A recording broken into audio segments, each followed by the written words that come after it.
work in the future.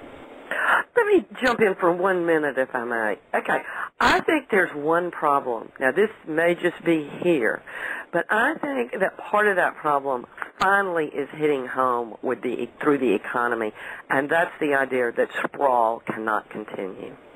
Mm-hmm. That's interesting. Yeah. And we can't pay for it. We don't have the bus service here. God, we're canceling buses. People no longer can get to work. I mean, it's, just spiraling.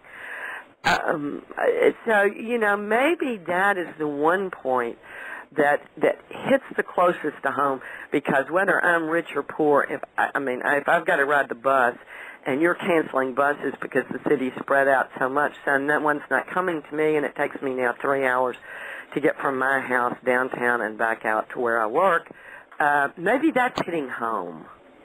Yeah, that's a good example of what I mean by an unsustainable system. We measure success by growth, and whether that's physical growth or economic growth or the growing our use of food or growing our use of water or growing our use of energy. It's a system that is not sustainable. It's a system that can't keep going. And you put your finger on a local issue, sprawl. And that's symptomatic of the larger issue. Mm-hmm. I mean, we're sprawling all over the planet, basically. So. And maybe that brings it home. I tell you, another thing that drives me crazy is the use of language. In other words, growth has become good. It's an improvement. Right.